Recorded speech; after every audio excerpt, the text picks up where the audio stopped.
देवाची स्तुती करणे हे त्याचे गुण, सार्वभौमत्व आणि कृत्ये मान्य करण्याचे एक आवश्यक कार्य आहे.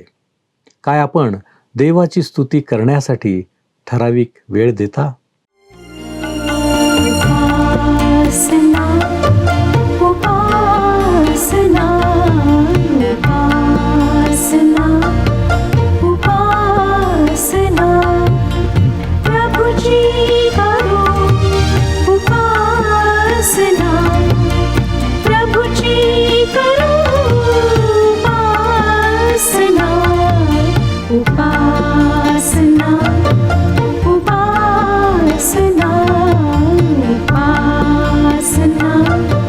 उपासना ख्रिस्तामधील प्रिय बंधू आणि भगिनींनो, उपासना कार्यक्रमामध्ये आपले हार्दिक स्वागत. प्रियांनो, निसर्गामध्ये काही प्राणी आहेत ज्यांना मानवाची संगत किंवा सोबत हवी असते.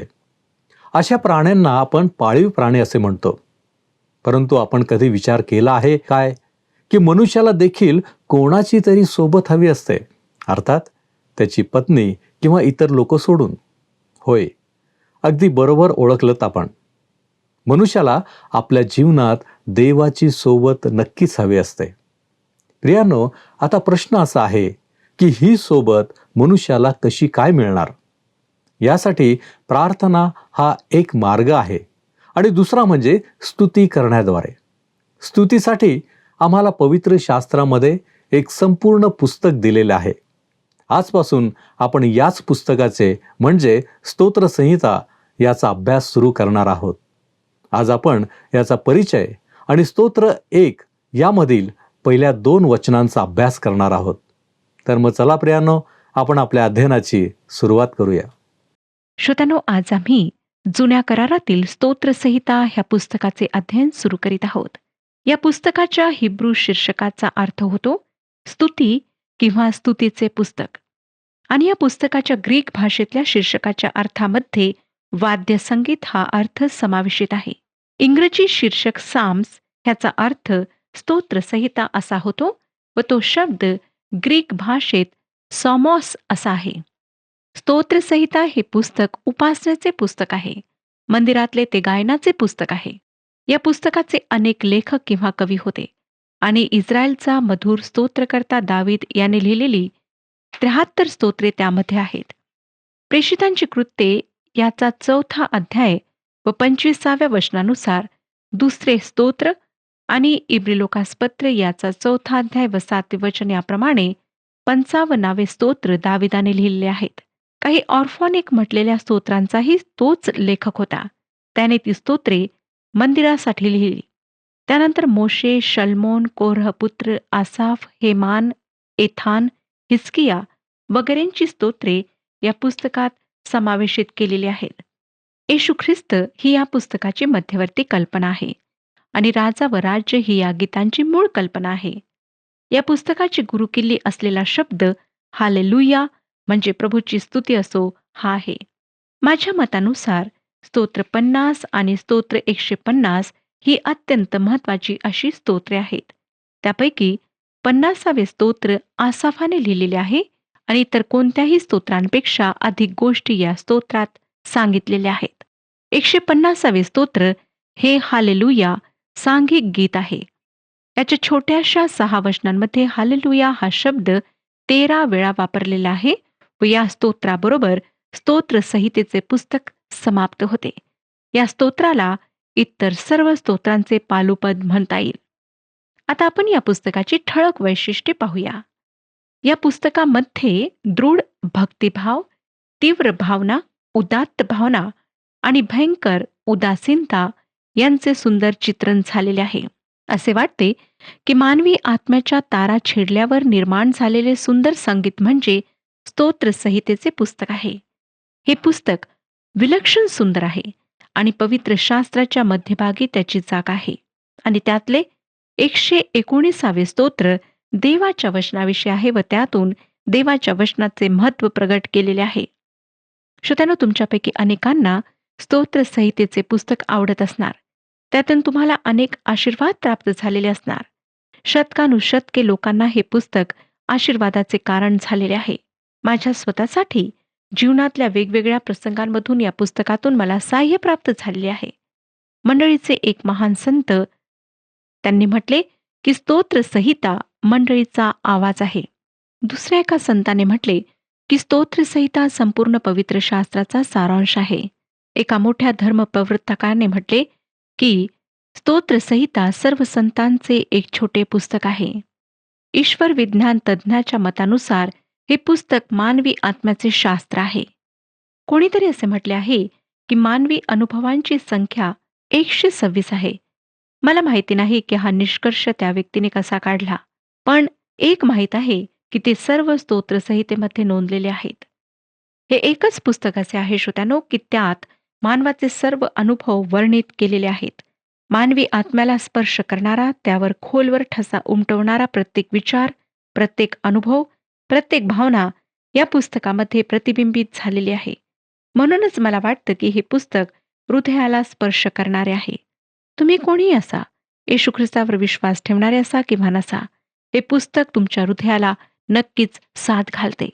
हुकर या विचारवंताने स्तोत्राविषयी म्हटले की स्तोत्र इतर पुस्तकांमधील फायदेशीर गोष्टींचा मधुर अर्क आहे. इंग्रजी एक कवी आहेत, त्यांच्या मतानुसार स्तोत्रे आम्हाला मीच काय पण इतर कोणीही व्यक्ती काय करेल व कोणती दुःखे सहन करेल याविषयी विदित करतात. एका व्यक्तीने म्हटले की स्तोत्र संहितेचे पुस्तक सर्व काळासाठी एक उपासना संगीताचे पुस्तक आहे. दुसऱ्या व्यक्तीच्या म्हणण्यानुसार स्तोत्र संहितेचे पुस्तक म्हणजे मंडळीच्या हजारो हृदयांचे स्वर आहेत. जरी स्तोत्र मुळात यहुदी संस्कृतीला अनुसरून असली तरी देवाच्या लोकांच्या जीवनातल्या त्यांच्या स्थानामुळे त्यांची वैश्विकता पटते. सर्व पिढ्यांमध्ये विश्वासणाऱ्यांच्या खोल भावना स्तोत्रांमध्ये व्यक्त होतात. स्तोत्रांमध्ये येशू ख्रिस्त भरलेला आहे. शुभवर्तमानात जेवढे येशूचे चित्र आहे त्याहीपेक्षा परिपूर्ण चित्र आम्हाला स्तोत्रात सापडते. तो प्रार्थनेसाठी डोंगरावर गेला हे आम्हाला शुभवर्तमान सांगते, परंतु त्याने काय प्रार्थना केली ते स्तोत्र आम्हाला सांगते. शुभवर्तमान आम्हाला त्याच्या वधस्तंभावरच्या मरणाविषयी सांगते, पण त्यावेळेस त्याच्या हृदयातली खळबळ काय होती त्याविषयी आम्हाला स्तोत्रे सांगते. तो स्वर्गात चढला हे शुभवर्तमान सांगते, पण तो स्वर्गात सिंहासनावर आरूढ झाला आहे हे स्तोत्र सांगतात. जेथे शुभवर्तमान त्याच्याविषयी शेवट करतात तेथे स्तोत्रे त्याच्याविषयी सुरुवात करतात. या पुस्तकात तारणाऱ्या ख्रिस्ताचे चित्र अगदी स्पष्ट दिसते. तुम्हाला आठवतच असेल श्रोत्यानो की पुनरुत्थानानंतर येशू ख्रिस्ताने आपल्या स्वकीयांना दर्शन दिले. त्यावेळेस त्यांना तो काय म्हणाला ते लूक शुभवर्तमान 24 अध्याय आणि 44 वचनात आपण वाचूया. लूक शुभवर्तमान 24 अध्याय आणि 44 वचन. मी तुमच्याबरोबर असताना जी वचने तुम्हाला सांगितली होती ती हीच की मोशेच्या नियमशास्त्रात, भविष्यवाद्यांमध्ये व स्तोत्रांमध्ये माझ्याविषयी ज्या गोष्टी लिहिल्या आहेत त्या सर्व परिपूर्ण झाल्याच पाहिजेत. ख्रिस्त हा स्तोत्रांचा विषय आहे आणि मला वाटतं की त्यातील प्रत्येक स्तोत्राच्या स्तुतीचा विषय तोच आहे. मला काही स्तोत्रांमध्ये त्याची जागा शोधता येणार नाही, त्यावरून माझीच बुद्धीची मर्यादा दिसून येते. तांत्रिकदृष्ट्या काही स्तोत्रांना ख्रिस्ताची म्हणजे तारणाऱ्याची स्तोत्रे म्हटल्या जातात. त्यांच्यामध्ये येशूचा जन्म, जीवन, मृत्यू, पुनरुत्थान, गौरव, याजकपद व राज्यपद आणि पुनरागमन यांच्या नोंदी आहेत. जवळजवळ 15 स्तोत्रे अशी आहेत, पण मी पूर्वी म्हटल्याप्रमाणे सर्व 150 स्तोत्रांमध्ये तो आम्हाला आढळतो. आपण जसा या पुस्तकाचा अभ्यास करू तशी ही गोष्ट स्पष्ट होईल. आणखी मर्यादित दृष्टिकोन जर आपण घेतला तर आपल्याला असे दिसून येईल की स्तोत्रांमध्ये इस्रायलाचा ख्रिस्त व ख्रिस्ताचा इस्रायल याविषयी वर्णन आहे आणि या दोन्हींचा संबंध मानवाच्या बंडाशी, अवज्ञेशी आहे. जोपर्यंत ख्रिस्त आणि इस्रायल एकत्र येत नाहीत तोपर्यंत या पृथ्वीवर आशीर्वाद येणार नाहीत. या स्तोत्रांमध्ये अपेक्षित व आशा लावून नसलेल्या यहुदी लोकांचे चित्र आहे. मंदिरातल्या उपासनेला साजेसे बनवलेली ही गीते आहेत, पण त्याचा अर्थ असा होत नाही की आज आमच्याकरिता त्यांचा आध्यात्मिक जीवनासाठी काही उपयोग नाही. त्यांचा निश्चितच उपयोग आहे व त्यांना आध्यात्मिक अर्थ देखील आहे, परंतु त्यांचा अर्थ लावताना काळजी घेणे आवश्यक आहे. उदाहरणार्थ, स्तोत्रांमध्ये देवाचा उल्लेख पिता म्हणून नाही, संतगणांना पुत्र म्हणून संबोधलेले नाही. स्तोत्रांमध्ये परमेश्वर देव आहे, जो पित्या समान आहे. तो पिता व देव नाही किंवा देवपिता नाही. तसेच सतत आमच्यासह राहणारा पवित्र आत्मा व नवीन करारातील सुंदर आशा या पुस्तकात नाही. यामुळेच दुसऱ्या स्तोत्राचा वेगळा अर्थ लावण्यामुळे अनेकांची दिशाभूल झाली आहे. येशू ख्रिस्त मंडळीला म्हणजे त्याच्या विश्वासणाऱ्यांना आपल्याजवळ वर उचलून घेणार आहे या भविष्यातल्या घटनेविषयी हे स्तोत्र नाही, तर ते या पृथ्वीवर आपले राज्य स्थापन करण्यासाठी व येरुशलेमेत राज्य करण्यासाठी येशू ख्रिस्ताचे जे दुसरे आगमन होणार आहे त्याविषयी ते आहे. स्तोत्र संहितेतील शापसूचक स्तोत्रांवर मोठी टीका करण्यात आली आहे, कारण त्यामध्ये सुडाची भावना व न्यायनिवाडा या गोष्टी स्पष्टपणे व्यक्त झाल्या आहेत. या स्तोत्रांचा उगम युद्धकाळात झाला आणि नियमशास्त्राच्या अधीन असलेले लोक जे न्याय व शांती यांची वाट पाहत होते त्यांच्याद्वारे झाला. श्रोत्यानो, अनिती आणि बंडखोरी निपटून टाकल्याशिवाय आपण पृथ्वीवरच्या शांतीविषयी बोलू शकणार नाही. बहुतेक देव तसेच करणार आहे आणि त्याविषयी त्याला दिलगिरी व्यक्त करायची गरज नाही. नवीन करारामध्ये आपल्याला सांगण्यात आले आहे की आम्ही आमच्या शत्रूवर प्रेम करायला हवे, परंतु स्तोत्रांमध्ये शत्रूंविषयी जे उद्गार काढण्यात आले आहेत त्यामुळे आश्चर्य वाटणे साहजिक आहे. परंतु पृथ्वीवर शांती यावी यासाठी न्यायाची गरज आहे. स्तोत्र संहितेमध्ये अशीही काही स्तोत्रे आहेत की ज्यांच्यामध्ये ख्रिस्त विरोधाच्या सत्तेवर येण्याविषयी सांगण्यात आले आहे. कठीण परिस्थितीत लोकांनी कसे वागायला पाहिजे किंवा काय प्रार्थना करायला पाहिजे हे ठासून सांगणे आमच्या हातात नाही. दुसऱ्या प्रकारच्या स्तोत्रांमध्ये पश्चाताप, ऐतिहासिक, निसर्ग, यात्रा, स्तुती, प्रेषण कार्य, शुद्धता, देवाच्या वचनाची स्तुती वगैरे विषय आहेत.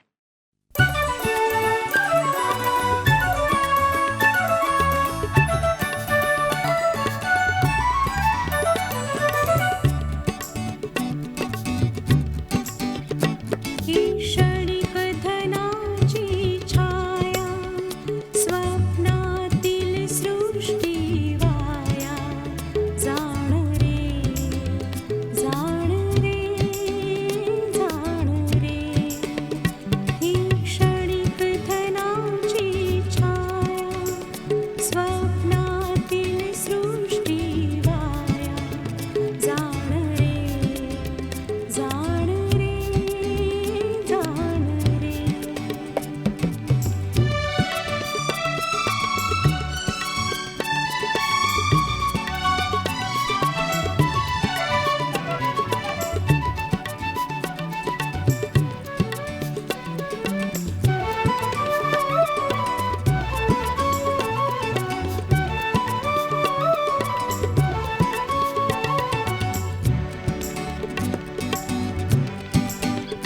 जे दिसे रम्य देखाया, ते अवघे जाणे विनया.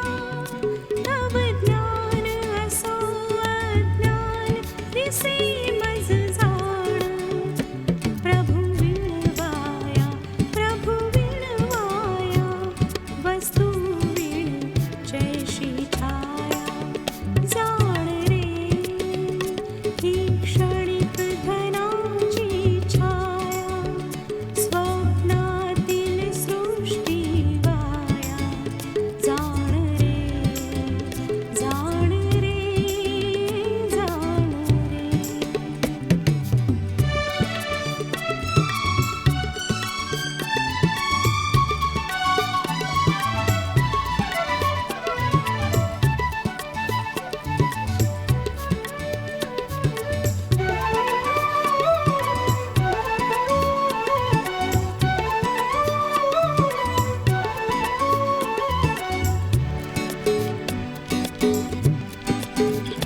तू पाय धरी ईशाचे, हे सौख्य जगी ह्यासाचे, हे सौख्य खरे अविनाशी. श्रोतांनो, स्तोत्रसहितातील स्तोत्रांचा अनुक्रम वाटेल तसा दिलेला नाही. काही लोकांना त्यांच्यात योग्य अनुक्रम नाही असे वाटते, परंतु तसे नाही. त्याउलट एक रुचीपूर्ण गोष्ट आम्हाला त्यात आढळते, ती म्हणजे एखादे स्तोत्र एक तत्व मांडते व त्यानंतरची स्तोत्रे त्याविषयी स्पष्टीकरण देतात. उदाहरणार्थ, स्तोत्र 1 ते 8, स्तोत्रसंहितेच्या पुस्तकाची मांडणी सुव्यवस्थित करण्यात आली आहे. अनेक वर्षांपासून असे म्हणण्यात येत आहे की स्तोत्रसंहितेच्या पुस्तकाची रचना मोशेच्या 5 पुस्तकांशी सुसंगत आहे. मोशेची 5 पुस्तके व स्तोत्रसंहिता यांच्यातील साधर्म्य सहज लक्षात येण्यासारखे आहे. उदाहरणार्थ, उत्पत्तीच्या पुस्तकाच्या भागात आपण संपूर्ण आशीर्वाद भोगणारा परिपूर्ण मानव पाहतो, जसे की पहिल्या स्तोत्रात. त्यानंतर मानवाचे पतन व पुनर्स्थापना त्यामध्ये आहे. दुसऱ्या स्तोत्रात बंडखोर मानवाचे चित्र आहे. तिसऱ्या स्तोत्रात परिपूर्ण मानवाचा अव्हेर दिसतो, तर चौथ्या अध्यायात स्त्रीचे बीज व साप यांच्यातील संघर्ष दिसतो. 5व्या स्तोत्रामध्ये परिपूर्ण मानव शत्रूंच्या गराड्यात पडलेला दिसतो. 6व्या स्तोत्रात परिपूर्ण मानवाची टाच फोडलेली अशा अवस्थेत तो शिक्षा भोगताना दिसतो. 7व्या स्तोत्रात परिपूर्ण मानव खोट्या साक्षीदारांमध्ये दिसतो. आणि शेवटी 8व्या स्तोत्रात मानवाच्या मस्तकाला जखम झाल्याने मानवजातीसाठी उपलब्ध झालेले तारण आम्हाला दिसते.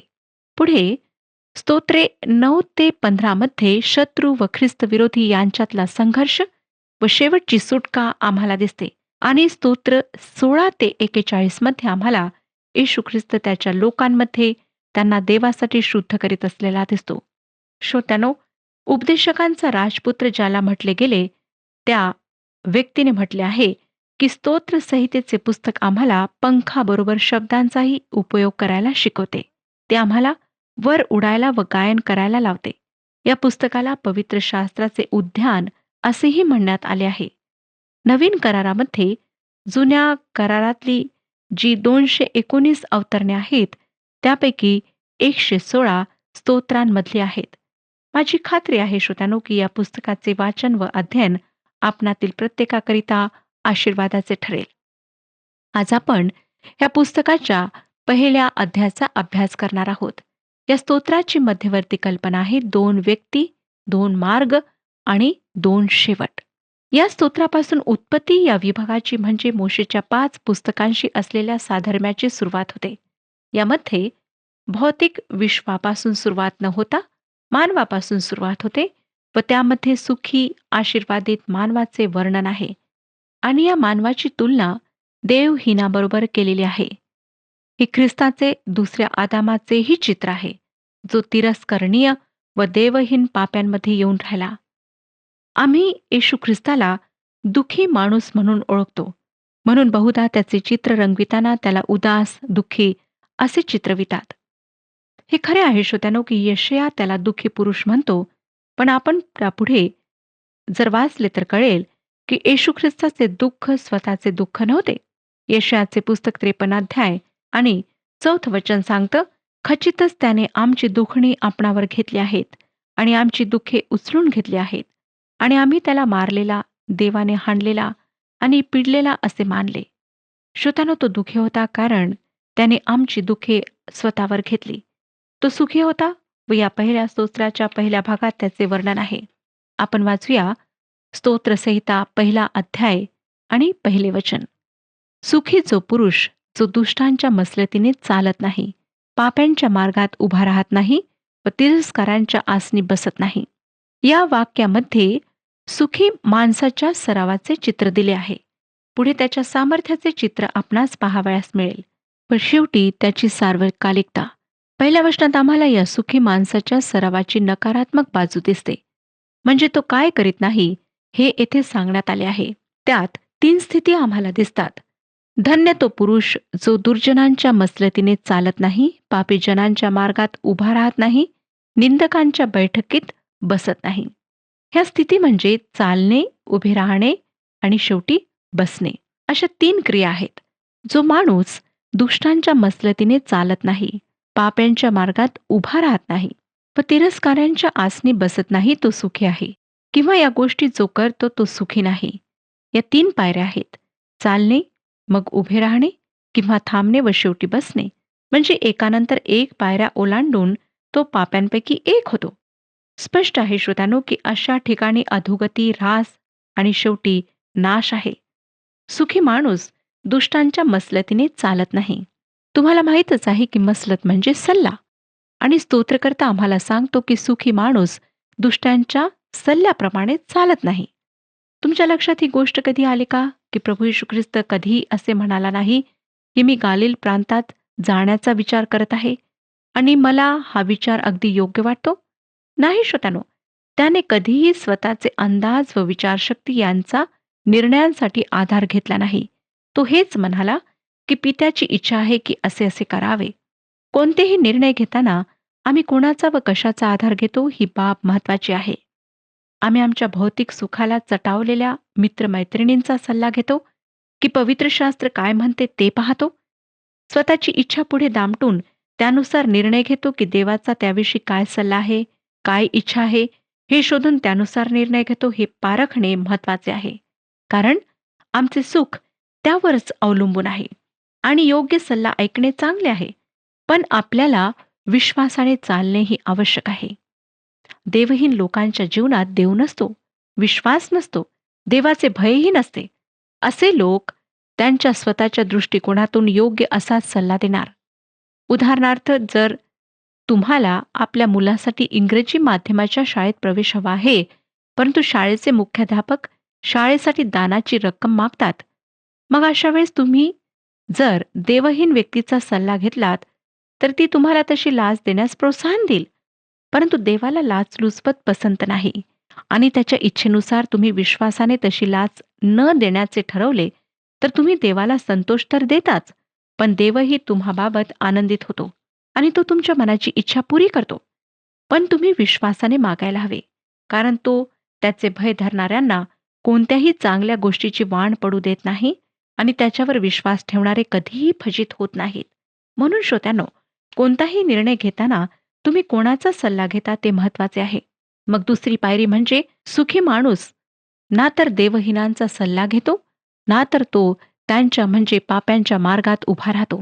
हे पापी लोक पवित्र शास्त्रातल्या शिकवणुकीप्रमाणे वागत नाहीत.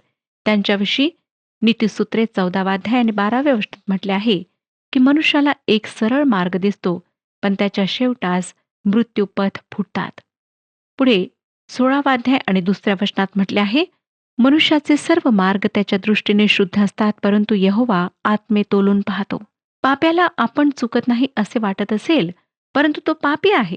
पवित्र शास्त्र यशाचे पुस्तक 55 अध्याय आणि 7व्या वचनात सांगते, दुर्जन आपला मार्ग सोडो, अधर्मी आपल्या कल्पनांचा त्याग करो. तसेच यशाचे पुस्तक 53 अध्याय आणि 6वं वचन सांगतं, आम्ही सर्व मेंढरांप्रमाणे भहकून गेलो होतो. आम्ही प्रत्येकाने आपापला मार्ग धरला होता. अशा आम्हा सर्वांचे पाप परमेश्वराने त्याचवर लादिले. आमच्या सर्व अपराधांचे ओझे देवाने येशू ख्रिस्तावर लादले. आम्ही पापी आहोत, हेच आमचे चित्र आहे. श्रोत्यानो, तात्पर्य हेच, की एकदा देवहीनांचा सल्ला ऐकल्यानंतर त्यांची संगती धरणे ही गोष्ट सुखी माणूस टाळतो. तिसरी पायरी म्हणजे माणूस तिरस्काराच्या जागेवर बसतो.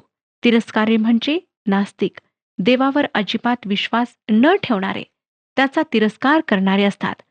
देवाचा तिरस्कार करणारे त्याच्या वचनाचा तिरस्कार करतात. देवाचे लोक त्यांना आवडत नाहीत. प्रार्थना त्यांना नको असते. घाणीत लोळणाऱ्या दारुड्या इतकेच वाईट देवाचा तिरस्कार करणारे लोक असतात आणि अशा लोकांचा देव स्वतः तिरस्कार करतो. देवाचा धिक्कार करण्यापेक्षा अधिक नीच गोष्ट कुठलीही नाही श्रोत्यानो. नीतिसूत्रे 3 अध्याय आणि 34व्या वचनात वचन आम्हाला सांगतं, नीतिसूत्रे 3 अध्याय 34 वचन, खचित तो निंदकाचा उपहास करतो, पण नम्रास कृपा देतो. तुमच्या लक्षात आले असेल, की सुखी माणूस 3 गोष्टींपासून दूर पळतो. तो सल्ला मसलतीसाठी दुष्टांकडे जात नाही, पापी ज्या मार्गाने जातात त्या मार्गाकडे तो फिरकत नाही आणि तिरस्कारांच्या आसनी तो बसत नाही. श्रोत्यानो, तुमचे मित्र कोण आहेत? तुम्ही कोणासंगती वेळ घालवता? कोणाचा सल्ला घेता? आणि कोणाबरोबर तुमचे उठणे बसणे आहे याचा विचार करा. आठवा, आणि अजूनही तुम्ही आपला मार्ग नीट केला नसेल, तर परमेश्वराकडे मागे वळा. त्याला मागा, कारण की त्याने आमच्यासाठी उत्तम ते जीवन, उत्तम तो मार्ग दाखवलेला आहे. श्रोत्यानो, म्हणून परमेश्वराच्या वचनाकडे लक्ष लावा. आता दुसरं वचन पहा काय सांगतं. स्तोत्रसंहिता 1 अध्याय आणि 2 वचन. तर परमेश्वराच्या नियमशास्त्रात रमतो, त्याच्या नियमशास्त्राचे अहोरात्र मनन करतो. या माणसाच्या सुखाची गुरुकिल्ली त्याच्या परमेश्वराच्या वचनात रमणे ही आहे. तुम्हाला येशू ख्रिस्ताने सांगितलेली एक गोष्ट आठवत असेल. एका माणसामध्ये एका अशुद्ध आत्म्याने संचार केला. परंतु तो जेव्हा त्या माणसाला सोडून गेला, तेव्हा त्या माणसाने आपले जीवन शुद्ध केले. त्याचे जीवन अशुद्धतेपासून शुद्ध व स्वच्छ झाले आणि त्याला वाटले की आता सर्व काही व्यवस्थित आहे. परंतु तसे नव्हते, कारण त्या अशुद्ध आत्म्याचा अजूनही त्या माणसावर ताबा होता. तो अशुद्ध आत्मा इकडे तिकडे फिरला व त्याला निवाऱ्याचे स्थान मिळेना म्हणून तो परत आपल्या पूर्वीच्या जागी आला. पण येताना तो काही एकटा आला नाही, तर त्याने आपल्यासह आणखी 7 दुरात्मे जे त्याच्यापेक्षा दुष्ट होते त्यांना आणले आणि त्या माणसाची शेवटली स्थिती त्याच्या आधीच्या स्थितीपेक्षा वाईट होती. बऱ्याच लोकांना वाटतं की आपले जीवन थोडेफार शुद्ध करणे आवश्यक आहे. त्या पलीकडे आणखीन काही करण्याची गरज नाही. पण या ठिकाणी स्तोत्रकर्ता काय म्हणतो ते लक्षात घ्या. परमेश्वराच्या शास्त्रात तो रमतो, म्हणजे त्याला देवाच्या वचनात संतोष वाटतो. देवाच्या नियमशास्त्रामध्ये त्याला आनंद वाटतो. होय श्रोत्यांनो, पवित्र शास्त्र एक कंटाळवाणे पुस्तक नाही, ते एक रुचीपूर्ण पुस्तक आहे. प्रभू परमेश्वर ह्या विषयात आपले मार्गदर्शन करो आणि आपणाला आशीर्वाद देव.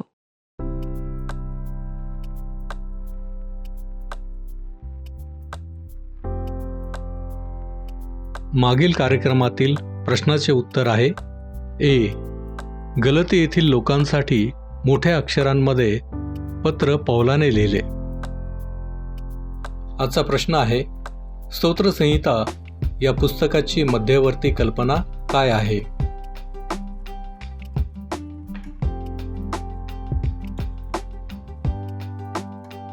प्रियांनो, या प्रश्नाचे उत्तर उद्या सकाळी 6 वाजण्याच्या आधी पर्याय ए, बी, सी किंवा डी लिहून आपले नाव, पत्ता आणि ठिकाण यासोबत मोबाईल नंबर 7021474742 वर SMS किंवा व्हॉट्सअप करा.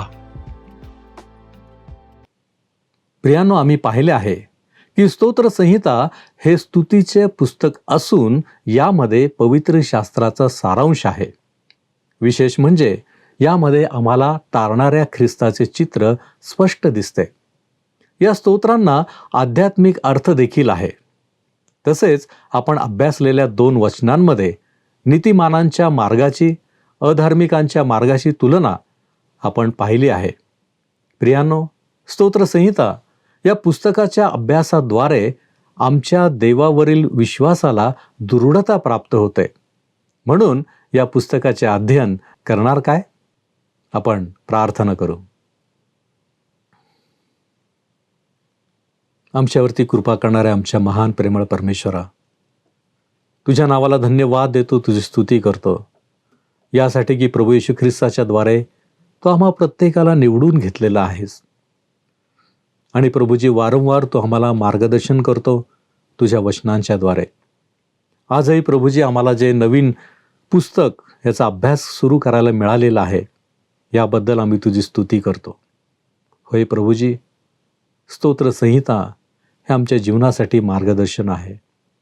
प्रभू परमेश्वरा, तुझ्या वचनांप्रमाणे तुझ्या वचनाचं आम्ही रात्रंदिवस मनन करावं, तुझ्या वचनांमध्ये आम्ही राहावं यासाठी तू आम्हाला सहाय्य कर, की जेणेकरून प्रभूजी आमच्या जीवनामधल्या प्रत्येक क्षणामध्ये आम्ही भटकणार नाही, तर तुझ्यामध्ये दृढ विश्वासाने आम्ही राहू शकू. होय बापा, आम्ही तुझे आभार मानतो, तुला धन्यवाद देतो. येशू ख्रिस्त आमचा प्रभू याच्याद्वारे मागतो म्हणून तू ऐक. आमेन. परमेश्वर आपणाबरोबर सदैव असो.